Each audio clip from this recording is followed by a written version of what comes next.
Today, we're going to talk about taking a leap of faith. What does that mean? What does it look like? What you should expect? And ultimately, why you should do it. This is the After the License channel. We help real estate agents build their business. Go follow us on Instagram, okay?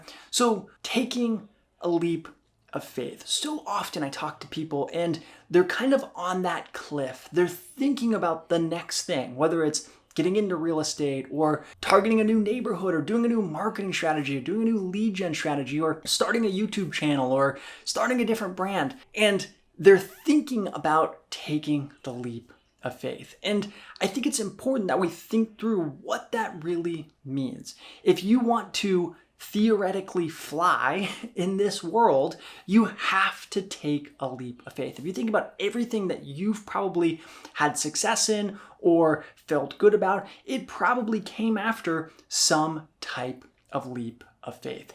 And at the very end of this video, I'm going to talk about kind of some things you can do and you can think about. But at the end of the day, you have to jump. You have to jump and take that leap of faith. Now, I will tell you what's important to understand is anytime you take a leap of faith, there is a ramping up period. If you think about every movie and every video and every sitcom where, there was a bird learning how to fly, or I think about that Wild Wild West scene with Will Smith when they took off from the cliff from that hang glider thing, right? They come and they leave the ground and guess what?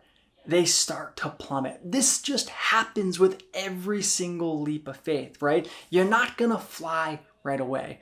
But as with every movie, right, eventually the wind catches and you will eventually soar. So know that going in. And I think that's why a lot of people are so hesitant about the leap of faith, is that they're so worried about not actually having the wind catch them. And the reality is only you get to decide, right, with your actions and your intention, how successful you're going to be with whatever endeavor you're taking on. But you'll never actually know unless you take that leap of faith. So if you're on the edge of that cliff and you're thinking about a career change or you're thinking about a new marketing channel, just do it. What is the worst case scenario? And that's ultimately my pro tip here for you today.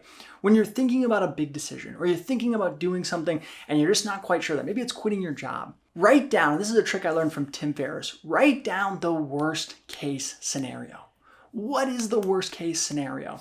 So if you're thinking about quitting your job, some of you are saying, what if I can't make it in real estate? What if I don't make enough money? What if yada, yada, yada, yada? Write down the worst case scenario and then write down how you might actually fix that. What are some actual solutions to fix that? So if you're going to quit your job and you might say, I don't know if I'm going to make it in real estate. Well, guess what? Can you get a new job?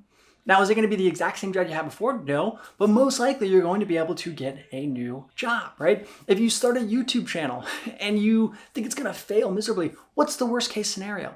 People think bad about you, or you feel like people are thinking about you or talking about you in a weird way. Well, does that actually affect you? Write that down. But then is there anything you can actually do to fix that, right? And then after you've written down everything that could go wrong, think about what could go right. What if you do figure it out? What if that YouTube channel is a success? What if you're able to make it in the real estate industry and you're able to decide your own fate and decide your own hours and build a business you'll love? And then look at those two lists and really decide, what does this look like for you? And is it time for you to take that leap of faith? So I've just been having a lot of conversations lately about taking a leap of faith. So I hope this was helpful in some ways to think about it, is that yes, you might be coming up to that cliff and yes, there might be a downturn, but it's the only way to figure out if you can actually soar and fly. And obviously I gave you some actionable steps on how you can really break down and think about what this might look like for you. And if worst case scenario were to happen, it's probably not that bad. It's not as bad as you think. So I hope this was helpful. If you have questions, comments, drop them below and I'll catch you on the next one.